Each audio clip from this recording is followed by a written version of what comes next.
Oi, tudo bem com você? Estamos começando essa aula que tem o seguinte tema: água, fonte de vida. E para iniciarmos, ilustrarmos melhor essa aula, acompanhe a Cinemateca.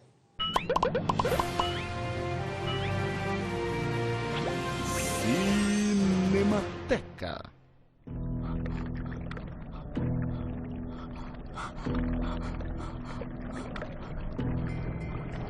Oh, não.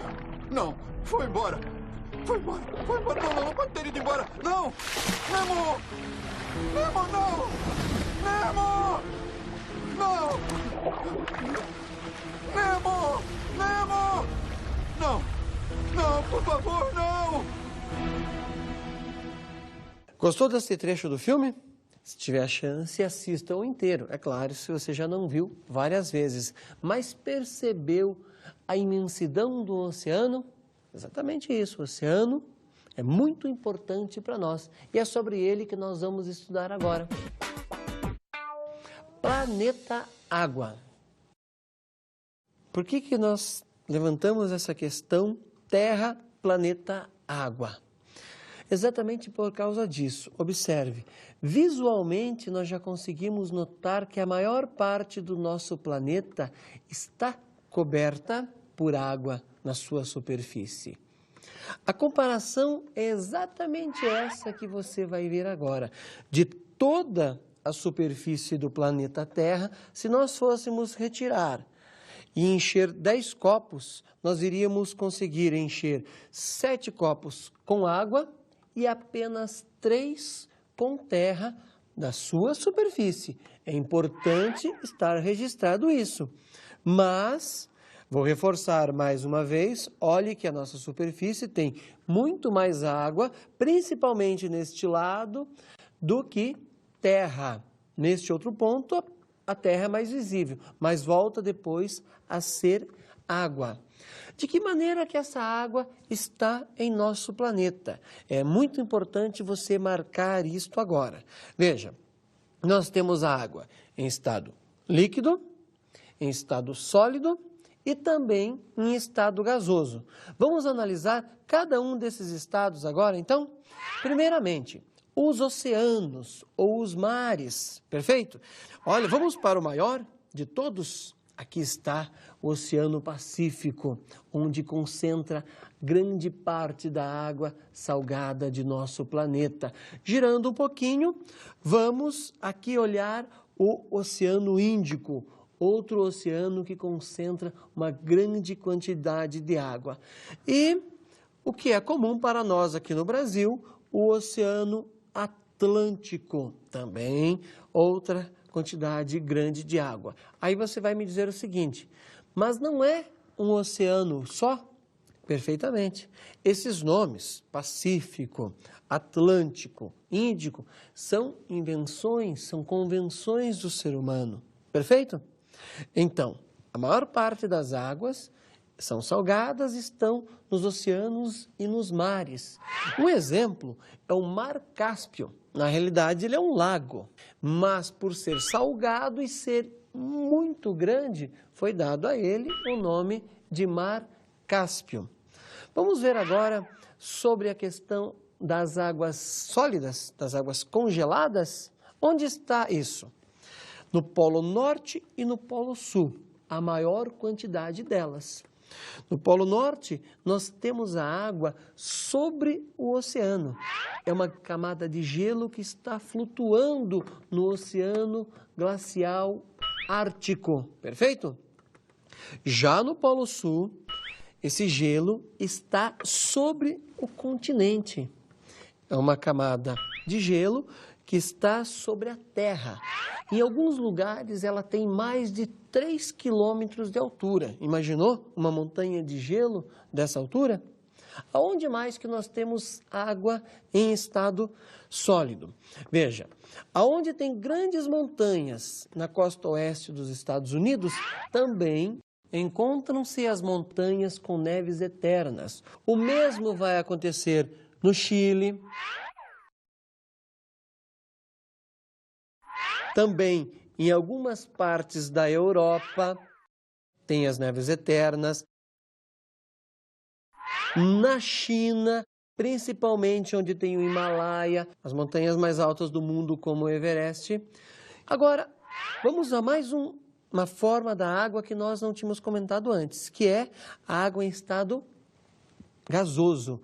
O nosso planeta é envolto por uma camada de água, embora muitas vezes a gente não perceba.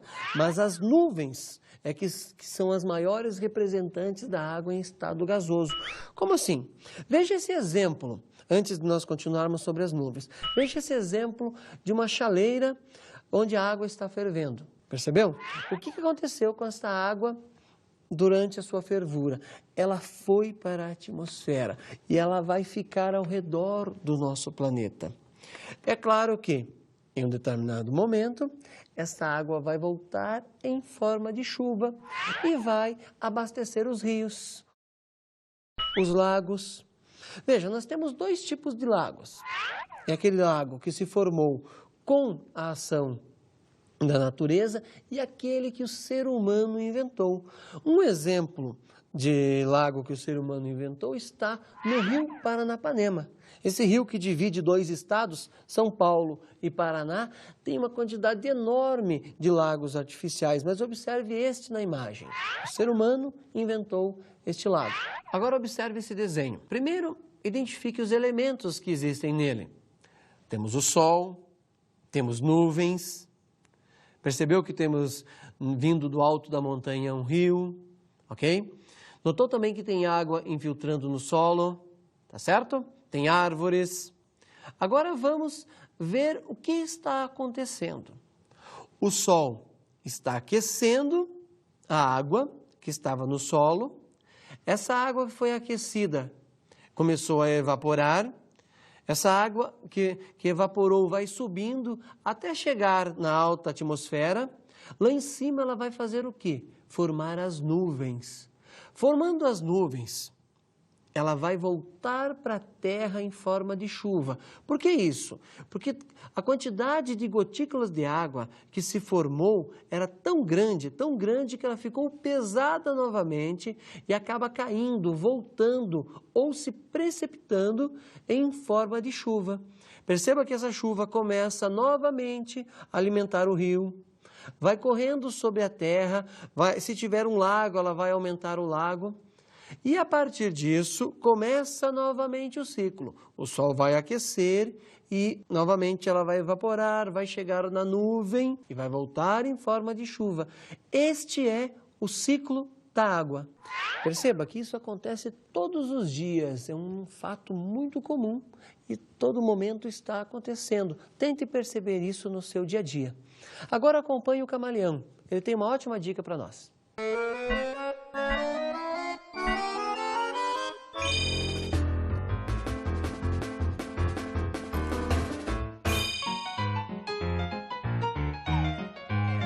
Camaleão.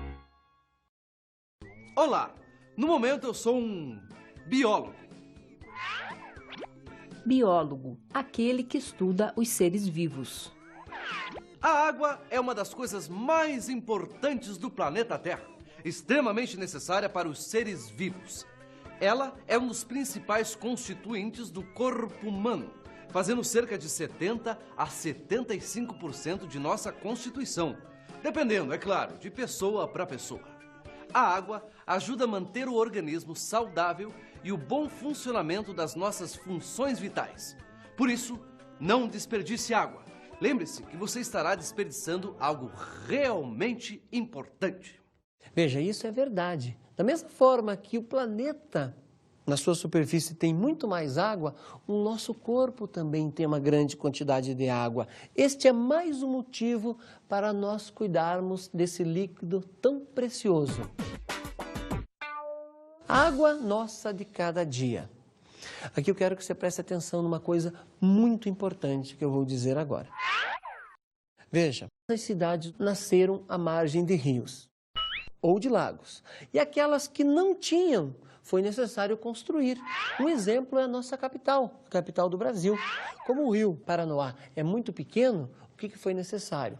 Construir um lago, que também recebe o mesmo nome, Lago Paranoá. Sabendo dessa importância, nós temos que pensar em uma outra coisa. Será que nós estamos cuidando dos nossos rios? Como está a margem do rio onde você mora ou dos rios da sua cidade? Tem lixo? Só tem calçada? Tem prédios? Muito importante pensar nisso. Agora acompanhe o micro e o macro. Micro, macro. Micro e macro.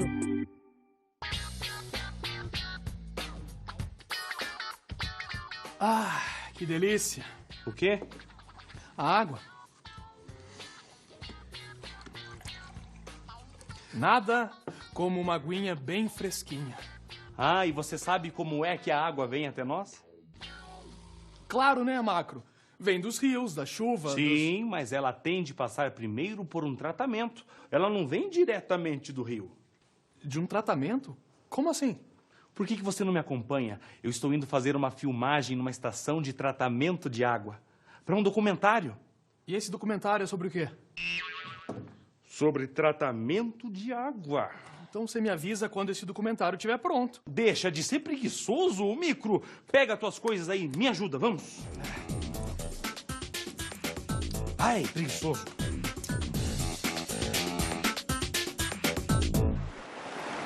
Boa tarde, tudo bem? Boa tarde. Eu sou o Macro, este aqui é o Micro, meu amigo. Nós estamos aqui hoje para fazer um documentário. Nós? É nós, Micro.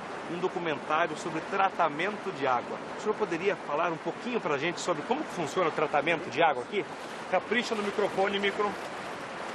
Pode falar então como é que vocês fazem o tratamento de água aqui? 6 passos para se tratar a água. Primeiro passo: processo de coagulação. Aqui é o início do processo de tratamento de água, onde a água chega, onde inicia-se o processo de tratamento.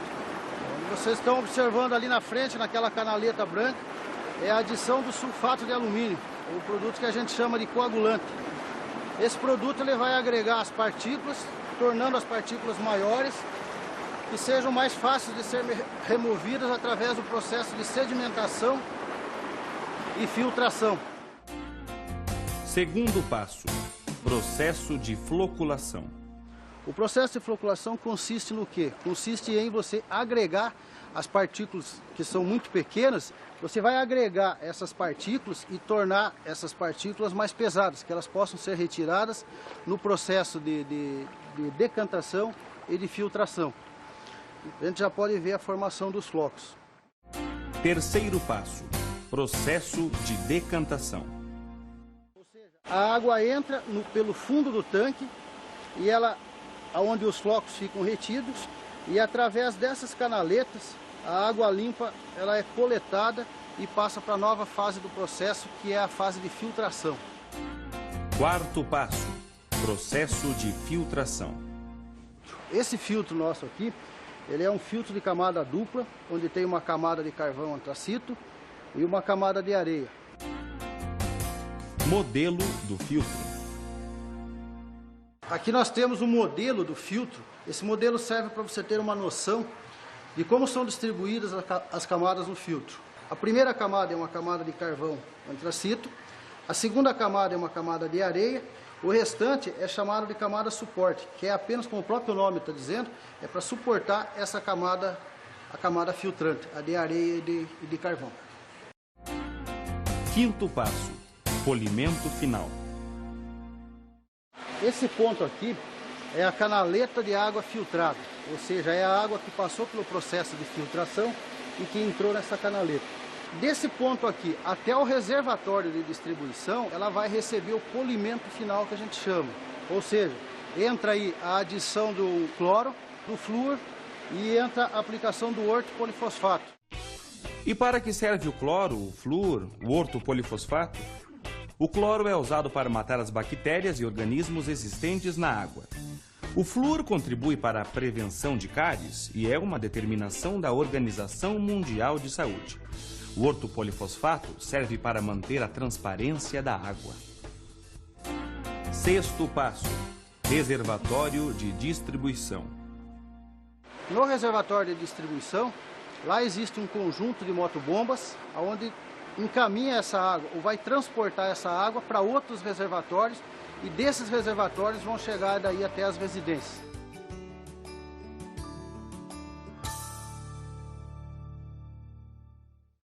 Essa parte aqui ficou bem legal, Nossa, ficou muito bom, Macro. Esse enquadramento ficou maravilhoso. Olha, muito obrigado pela ajuda, amigão. De nada, Macro. Eu não sabia que a água passava por um processo tão complicado assim, Macro. É graças a isto que nós temos água pronta para se beber. Tchim-tchim. Tchim-tchim. Então, que interessante essa discussão entre o micro e o macro, né? Agora, você já se perguntou por que a água precisa ser tratada? Com certeza não é porque nos rios elas já nascem sujas, e sim porque nós sujamos. Como que nós sujamos as águas dos rios? Uma boa parte do nosso lixo vai parar no fundo do rio. E isso precisa mudar.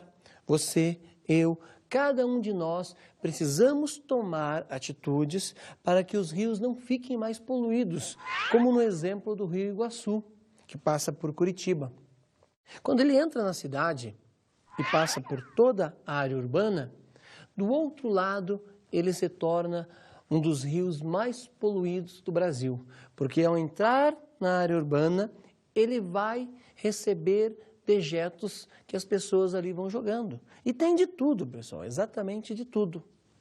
O mesmo acontece com o rio Tietê, que está na maior metrópole brasileira. Um rio que no seu início tinha águas limpas, como o Iguaçu, e aos poucos foi recebendo cada vez mais resíduos, ao ponto de se tornar um rio morto. Então pense nessa questão. Por que é necessário tratar a água? Porque nós não estamos cuidando. Poderíamos evitar isso. Não precisaria tratar, porque a água na natureza estaria limpa. Agora, como a água chega até nossa casa? Já pensou nessa questão? Como que a água chega na sua casa? Onde você utiliza uma torneira com muita facilidade, consegue tomar um banho com grande facilidade? Pense que isso não é uma coisa muito antiga. Isso é muito novo na história da humanidade. Durante muito tempo, quando alguém queria água, ela tinha que ir até o poço que estava no quintal de casa, com uma manivela, retirar essa água e levar para dentro de casa, onde seria usada para os alimentos, para beber e até para tomar um banho. As pessoas com maior poder aquisitivo, daí claro, podiam até pagar para que alguém levasse essa água até as suas casas. Observe essa imagem, isso já foi muito comum no Brasil, onde carroças iam carregando a água em pipas para vender. Exatamente isso, porque essas pessoas estavam trabalhando e fazendo um serviço para alguém que tinha um poder aquisitivo melhor. Perfeito? Agora acompanhe o quadro Camaleão.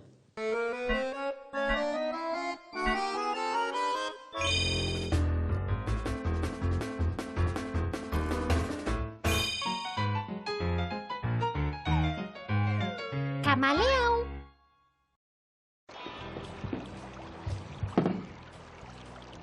Olá! Hoje estou caracterizado como carregador de água. Carregador de água, também chamado de aguadeiro, era aquele que levava água para vender para as pessoas. Bem, carregar água é como uma profissão. Antigamente, as pessoas, principalmente as que tinham melhor condição financeira, contratavam-me para levar água até as suas casas. O que eu fazia? Pegava vasilhas como essas, ia até o rio mais próximo, enchia de água e colocava essas vasilhas na minha carrocinha e levava até a casa de quem me contratou. Pronto, entrega de água fresquinha na porta de casa. O camaleão acabou de confirmar aquilo que eu tinha dito antes. Notou? Isso foi mostrado para você para que você entendesse a importância que a água tem no nosso dia a dia. E também para que nós possamos pensar de uma forma de cuidar melhor dela. Perfeito? Agora imagine os lugares onde não chove com frequência e normalmente pode faltar água. O que as pessoas fazem para que isso seja resolvido?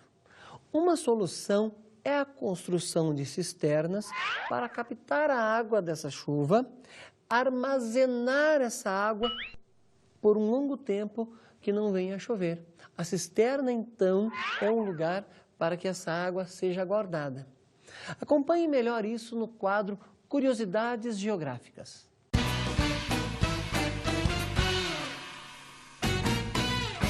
Curiosidades Geográficas.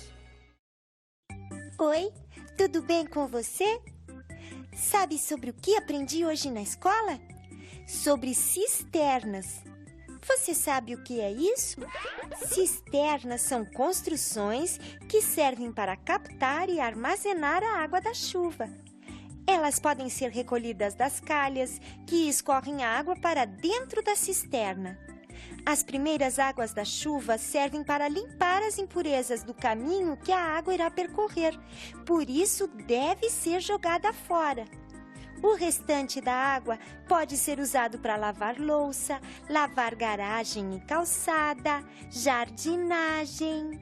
É claro que tem que ter um cuidado muito grande com a limpeza dessas cisternas, mas vale muito a pena, principalmente porque não há desperdício, uma vez que há uma reciclagem da água da chuva. Viu como é que funciona uma cisterna? Você imagina que no Brasil, de cada 100 pessoas, 8 não têm água encanada em suas casas? Que sofrimento deve ser isso, né? Só que nós temos que começar a nos preocupar e eu volto a alertar, para que arrumemos soluções, deixemos de jogar lixo nos rios, para que a água não venha a faltar um dia desses. E já corremos risco, porque os rios estão morrendo. Quando eu falo de um rio morto, imagine, é aquele rio que recebeu uma quantidade tão grande de lixo, mas tão grande, que os peixes não mais sobrevivem. O que aconteceu com a água desse rio? Por causa do lixo, o oxigênio que ali existia acaba desaparecendo e a vida desse rio também desaparece. Por isso que nós falamos em rio morto, aquele rio que não mais oferece condições para que os animais vivam ali, por exemplo, os peixes. E se não tem mais lugar para os peixes e as plantas aquáticas viverem, o que aconteceu com essa água? Ela também é imprópria para nós usarmos. Então não é só cuidar dos peixes, é para o nosso benefício. Perfeito? Água em diferentes paisagens. Como assim a água em diferentes paisagens? Eu gostaria que você gravasse isso. A água é importantíssima na construção, seja pela grande quantidade ou pela falta de água nessas paisagens, perfeito? E também, mais um detalhe, nós falamos antes que a água está relacionada à nossa alimentação, perfeito? E também até nas indústrias. Mas a água tem uma outra importância que nós não percebemos, que é a geração de energia elétrica. Como assim? A força da água, essa água correndo, ela vai movimentar grandes turbinas, grandes hélices, e essas hélices geram energia, a qual nós usamos na TV, para iluminar o quarto, para assistir um vídeo ou coisa parecida. Agora acompanhe o quadro Coisas do Brasil.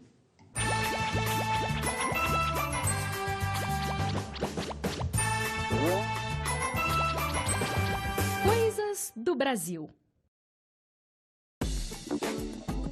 Em 1982, com o fechamento das comportas do canal de desvio da usina hidrelétrica de Itaipu, no Rio Paraná, acabou sendo gerado um lago artificial, o Lago de Itaipu. Esse lago tem 1.350 quilômetros quadrados e pode alcançar até 170 metros de profundidade perto da barragem. Ele possui 66 ilhas pequenas e várias praias artificiais, como Santa Terezinha de Itaipu e São Miguel do Iguaçu.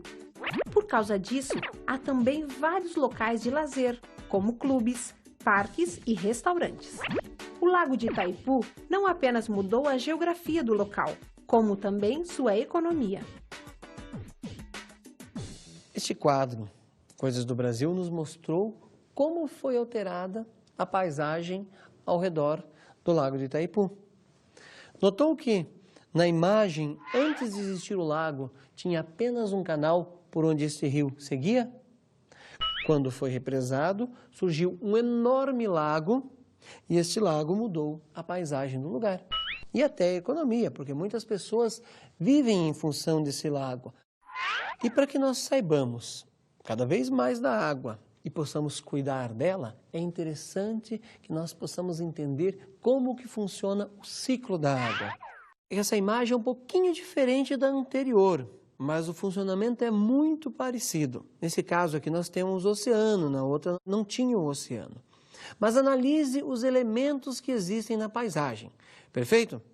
Veja lá, olha o que tem o número 1, o Sol aquecendo a água do oceano, percebeu? O Sol emitindo os seus raios e a água sendo aquecida. Após a água ser aquecida, olha o que está no número 2. A água vai evaporar, vai subir, porque ela fica mais leve que o ar quando ela é aquecida. E ela vai subir para a atmosfera. Veja o que acontece depois dela evaporar. Ela vai subir, o número 3 está indicando, ó, vapor de água. E ele vai se condensando e vai formando o quê? As nuvens, tá certo? Então, esse é o terceiro estágio aí do ciclo da água que você deve marcar. Vamos ver o quarto estágio? Olha o que aconteceu. A grande quantidade de vapor de água que se acumulou nas nuvens ficou tão pesada, que voltou a precipitar, voltou a cair, voltou para o solo em forma de chuva. Daí vai abastecer os rios, vai abastecer os lagos, vai infiltrar no solo novamente, vai irrigar grandes florestas, perfeito? E olhe o número 5, o que está acontecendo ali? Um pouco da chuva é coletada pelo solo, o restante vai para o oceano através dos rios. E quando ela é coletada pelo solo, ela vai ficar armazenada no subsolo. É a chamada água subterrânea, que vai ficar ali às vezes por milhões de anos. Quanta coisa sobre a água, não é verdade? Por quê? Ela tem uma importância enorme na nossa vida, inclusive na paisagem. Acompanhe esta imagem da floresta amazônica. Por que essa floresta é tão exuberante? Por que ela tem uma variedade tão grande de vida? Exatamente porque aí tem uma grande quantidade de água e automaticamente uma grande quantidade de rios que fazem com que esta vegetação se desenvolva e se torne a maior floresta do nosso planeta. E a maior parte está no Brasil. Que bom isso, né? Agora acompanhe esta outra imagem. Veja que ela ficou completamente diferente, porque aí tem menos água. O que é isso? É a caatinga no Nordeste brasileiro. Por quê? Tem menos água, chove menos, a vegetação é diferente. Lembra que eu tinha dito anteriormente que a água é importantíssima na paisagem? E esta outra, veja, este é o Pantanal brasileiro. O Pantanal tem uma peculiaridade muito interessante. Uma boa parte do ano ele vai estar alagado, a maior planície alagada do planeta. Olha essa outra imagem do Pantanal. O que aconteceu? Agora é o período de seca. Vai ficar um bom tempo sem chover, as águas vão baixar e a paisagem vai se alterar. Dá a impressão que é um outro lugar. Mudou completamente. Então, grave isso e não esqueça, a água é importantíssima para formar uma paisagem, principalmente quando nós pensamos em vegetação. Agora acompanhe o Capitão Mergulhão.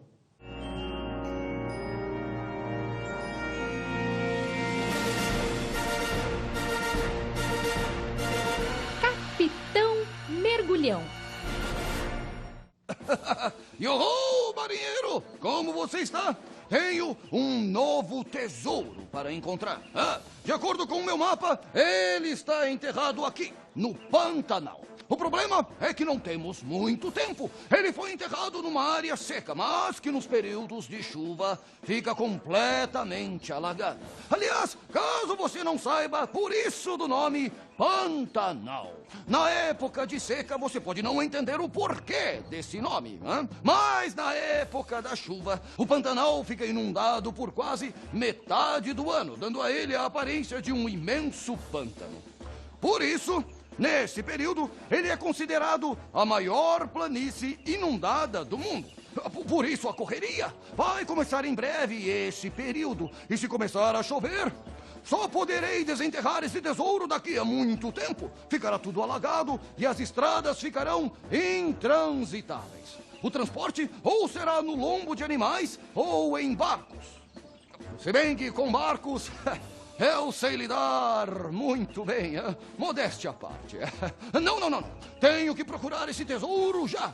Mas, só por garantia, vou levar um guarda-chuva. Ops. Até breve.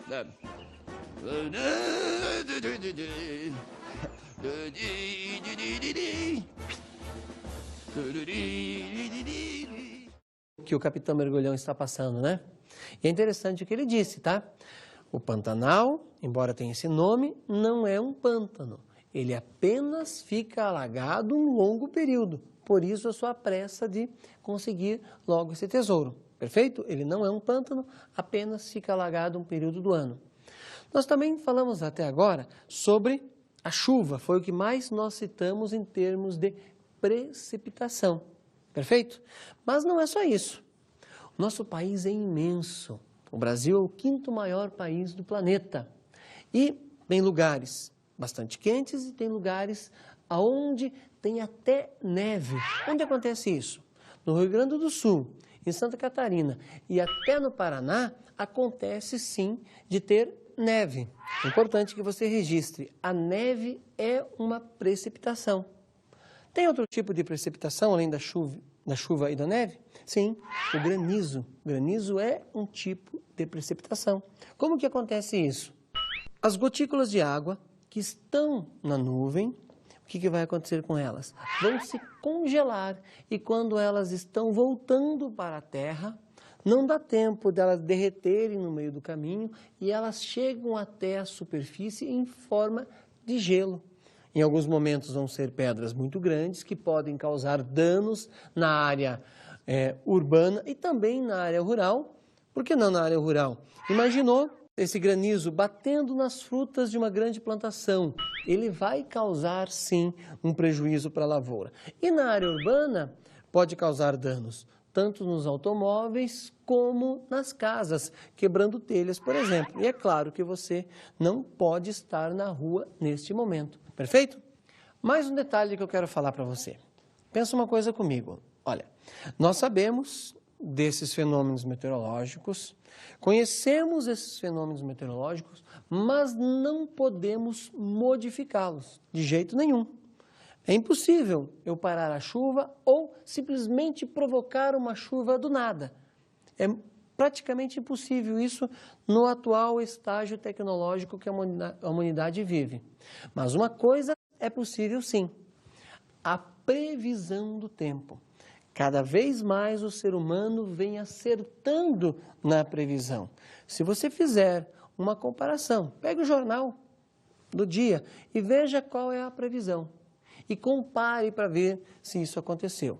Você vai perceber que nos últimos anos o Brasil melhorou muito isso e a nossa meteorologia, com equipamentos avançados, vem fazendo previsões cada vez mais corretas.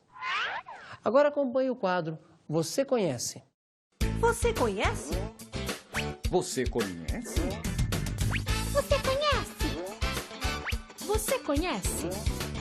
E chegou a hora do nosso jogo Você Conhece? Ok. Temos aqui a imagem de uma construção completamente desfocada. Você terá de adivinhar que construção é esta.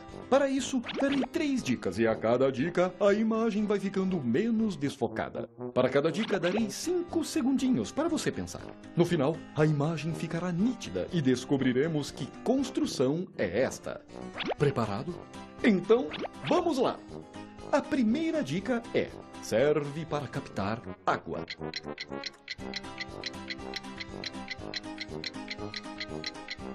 A segunda dica é: também é um reservatório de água.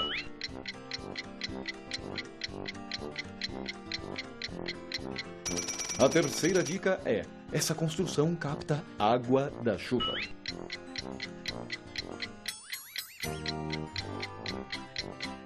E aí, foi fácil, né? Serve para captar a água, serve como reservatório de água e a água captada é água da chuva. Pronto para a resposta? Aí está! É uma cisterna. Isso mesmo. Acho que você já conhece a cisterna, não é mesmo? Que ótimo! E aí, acertou?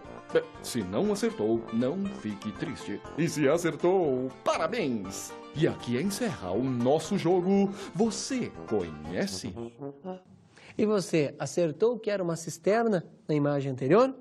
Lembre-se do que eu tinha dito anteriormente, que de cada 100 pessoas, 8 em nosso país não têm água tratada. E você aprendeu nessa aula que a água é muito importante para o nosso dia a dia. Portanto, eu espero que a partir dessa aula você tome mais cuidado com a água. Como assim nós vamos tomar mais cuidado com a água? Desde não deixar torneiras abertas, não gastar água de maneira desnecessária.